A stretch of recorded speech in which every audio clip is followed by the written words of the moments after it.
Hello, everyone, and welcome to day 7 of our daily podcast, Awakening to Ascension. I am your host, Alex Nelson, here with Janae and Marlene. Today's topic will be defining spirit, the difference between soul, spirit, and higher self. So I'll start out with saying that spirit to me is the interconnected piece. It's the essence of creation of source that flows through everything. All the people, all the souls, all the rocks, all the plants. And it's also related to the fifth element, ether, as like the binding force that holds all of creation together. And I've noticed that spirit has been also maybe twisted or omitted in a lot of religious texts.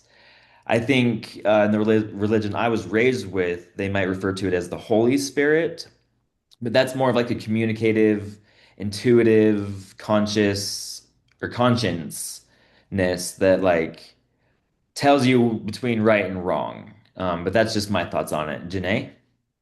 So, something I'd like to add with what you're saying about spirit is essentially creator.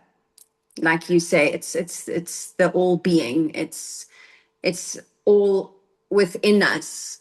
And if you think of spirit, like you just said, the Holy Spirit, when you've heard of intuitives or psychics and they refer to, they are listening to spirit, they can hear spirit, they can receive messages from spirit.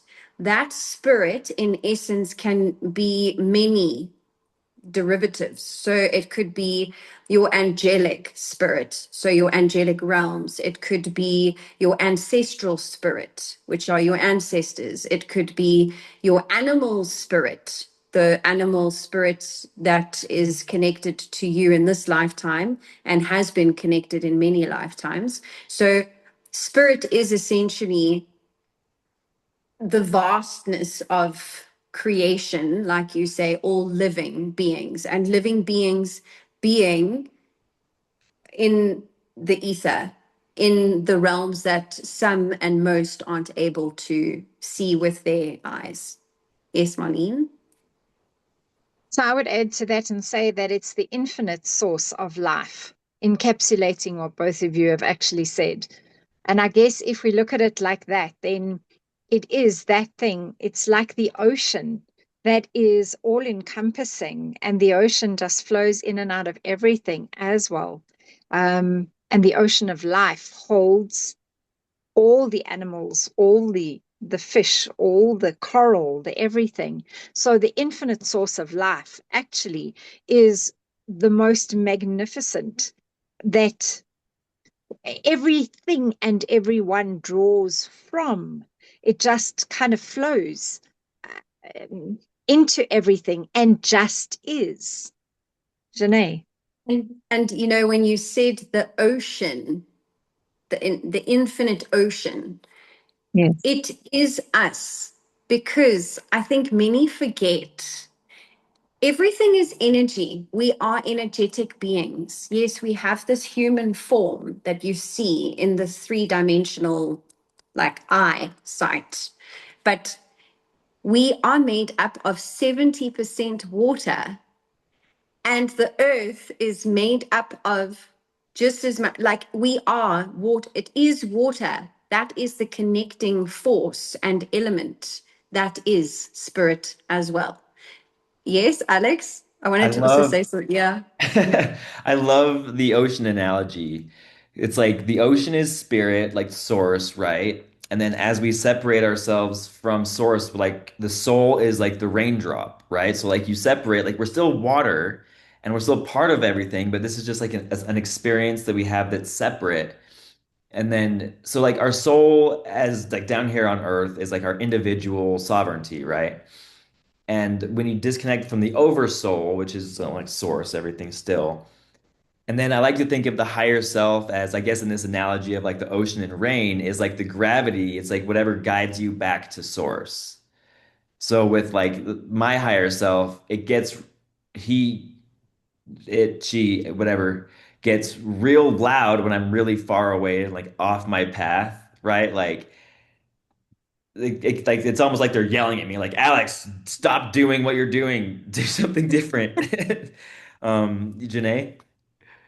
Sorry, it's so funny because in this podcast we have each other when we're speaking so that our faces go big. So we're trying not to make a noise when one is speaking. And you should have just seen it was so funny because myself and Marlene are laughing, but in silence because of what you just said with your higher self screaming at you.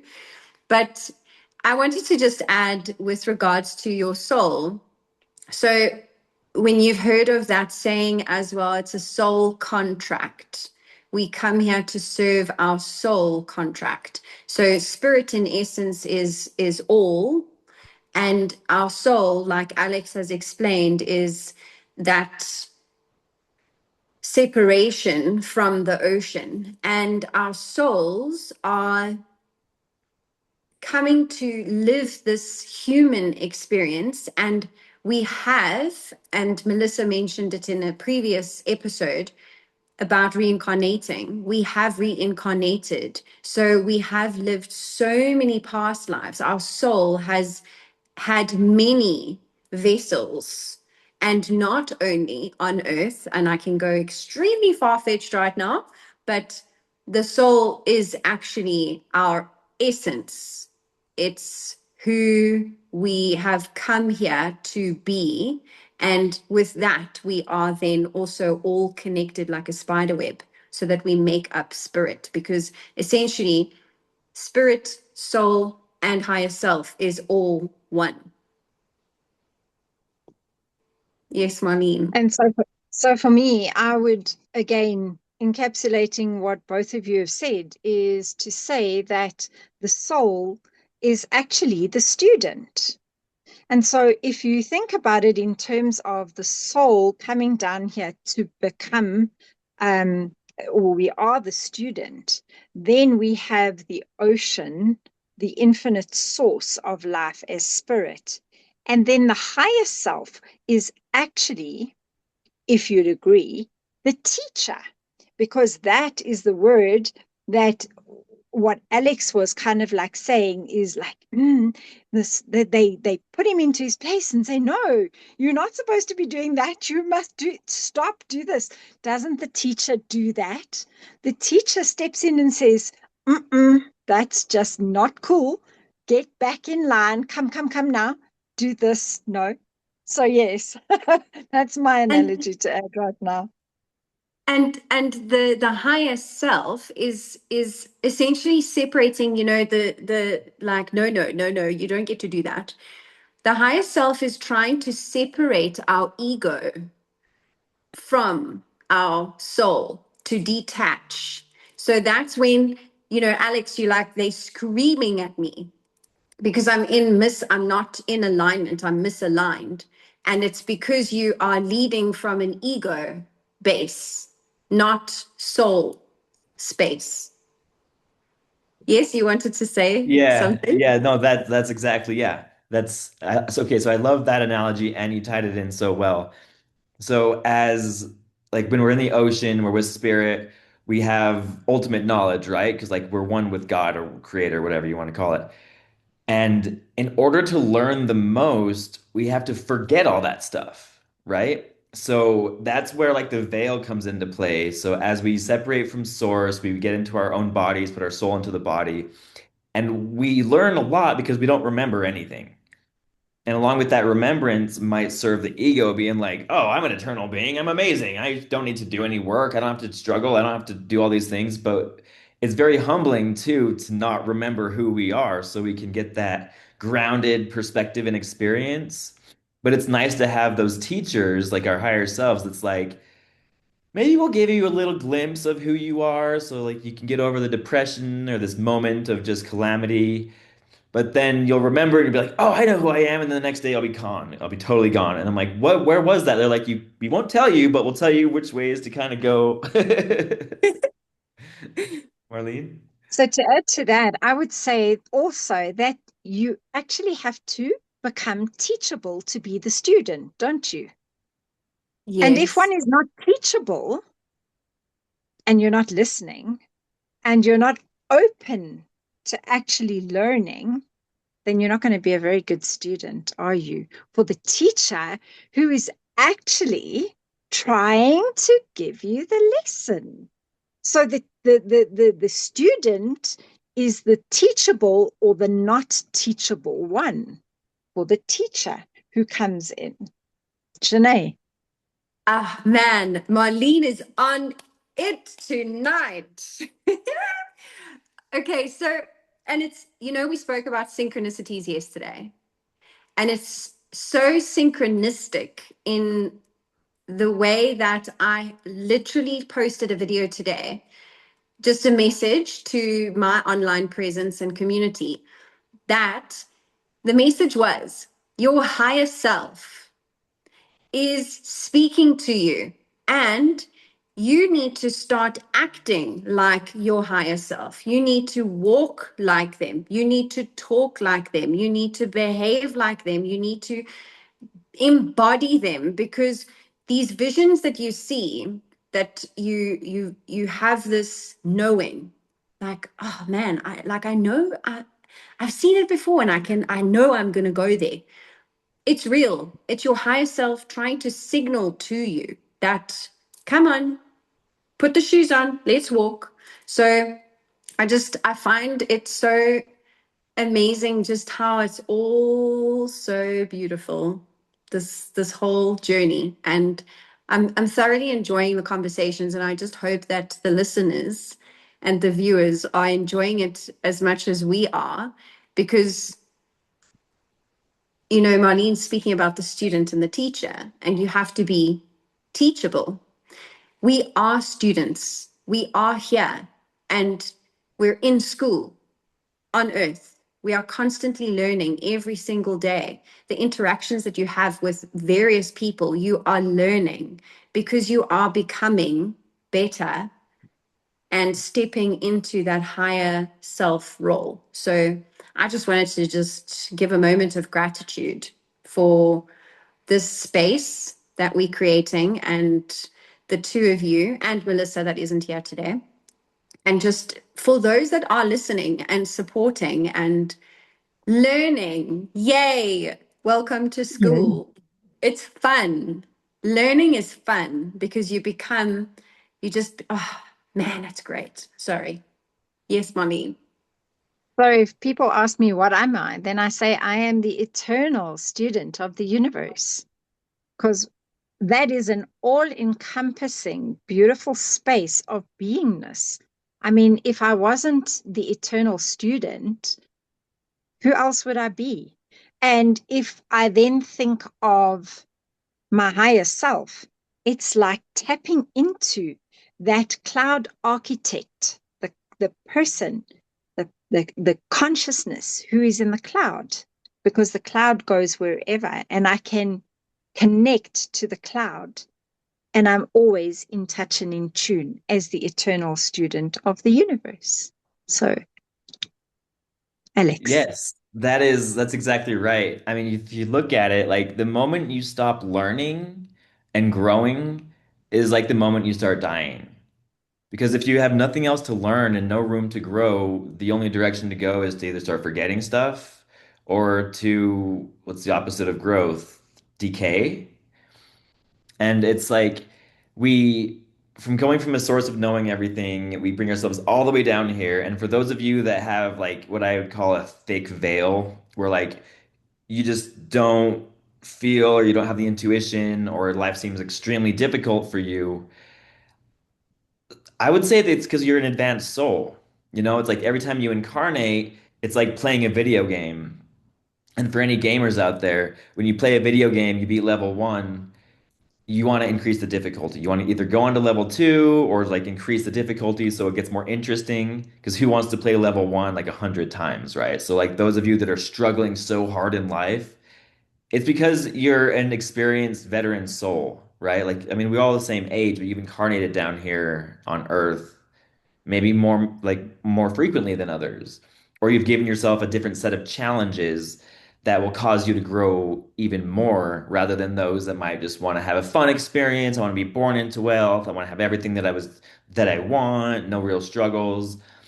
I mean, like that can be fun for a while, I guess, but like without the contrast of like the difficulty and like that accomplishment feeling you get from working hard, it's not worth it. To me at least in this incarnation, because it's been a rough it's been a rough ride. But isn't it just more Totally. I fun think, that way? It's, yeah. you know, it life wouldn't be this interesting if everything was easy. And it wouldn't be as, you wouldn't feel as accomplished if it was just handed to you.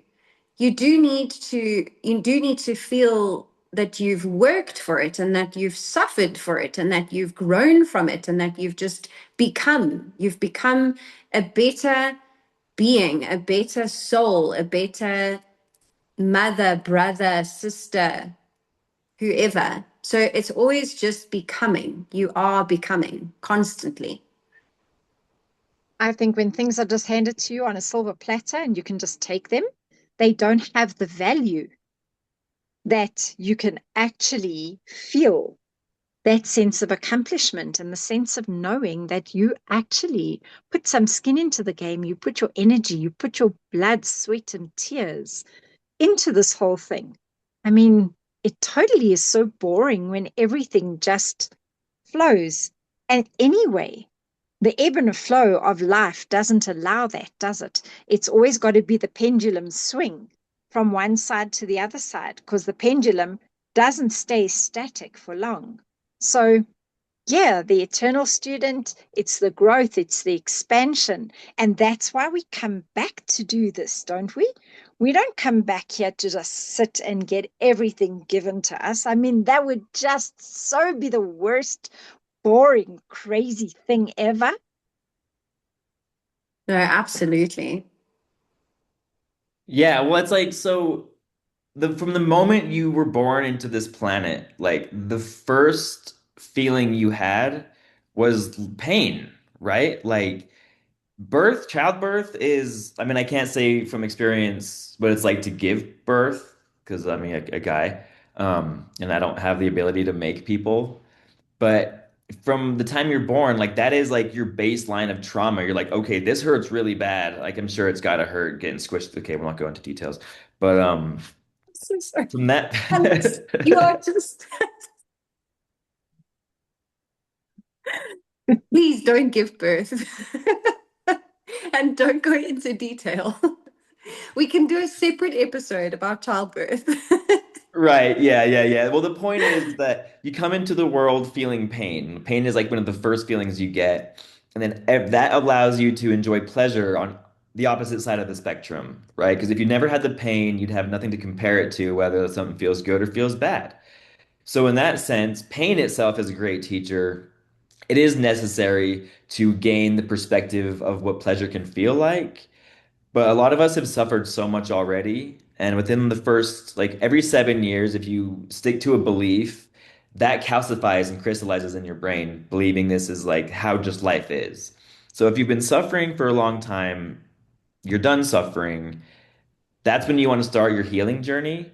Because as you heal, you'll find that you still have the strength from carrying all that pain, but now you don't have to feel that pain as often.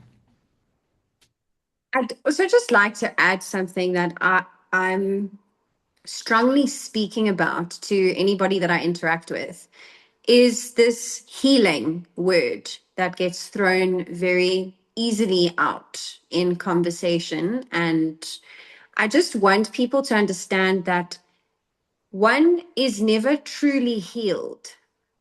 You are here on a continuous healing journey. So that analogy of peeling the onion, we are like onions and there's many layers and we are multifaceted beings. We are not only healing our lives in this carnation, but we are healing lineage and ancestral pain.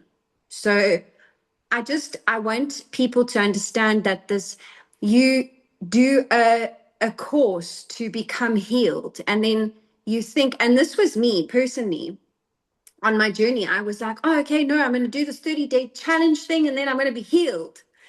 And then I'm not healed afterwards and I feel pain through something else. And I'm like, what am I doing wrong? Why am I not feeling healed?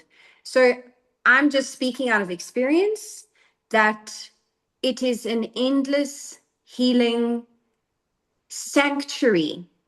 And when you also heal, it's beautiful because what you see out of that healing is just so rewarding. And something I want to add, Alex, before you go, is you now have a community and you know that there are others healing as well. We are all healing. So we need to heal together because it's really not that fun healing alone. That's absolutely right, and I'm glad you brought up that point of the misconception is healing is a constant journey. You're not just one stop shop. Oh, I'm healed. I'm good now. I'm good to go. Like, it doesn't work that way. But how it does work, as you start healing, it's very painful and difficult to get through those initial gouges, like those thorns that are embedded in your soul or in your body, figuratively, or I guess physically.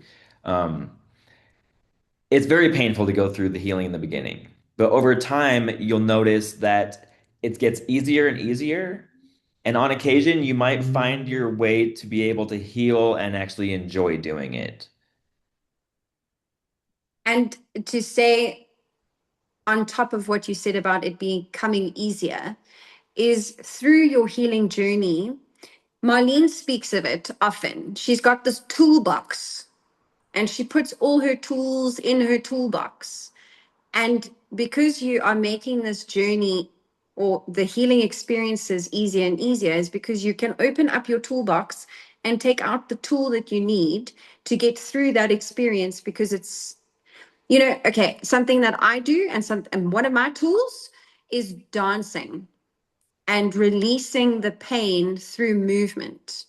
I dance in the kitchen. I dance on the grass. I dance in the car. I dance like, so that's my way of releasing. And that's just one of the tools. And there are so many tools. And the more you collect, the more fun it is. It's like a collection of cards. Yes, Mommy? So I think that all of this also comes into the word of resilience. Every time that we do a little bit more work and we go through this process of healing and you fall down and you take all the skin off your knees, you become a little bit more resilient next time round to this whole process. And that's also what a student is. So you fall down, you pick yourself up, dust yourself off. Next time, you don't fall as hard and it doesn't hurt as much. And then the next time you might really tumble and then it hurts bad. And that's how it happens. And another thing, in terms of that toolbox, the most easiest things that we have to fall back on as those tools, like you say, is either movement. And what about the breath? The breath, to breathe in that moment of nowness. You just actually bring yourself back into your body and you just, I mean, it's the simplest thing to say to somebody, okay, just breathe. That's one of the most simplest, quickest, and easiest tools that I haul out of that box, boy, because the others you kind of like, you sometimes forget about all of the things that your soul and your heart actually have to help you through things. But breath, it's always there, and it's the one thing we never think about. But man, is it powerful. Janae.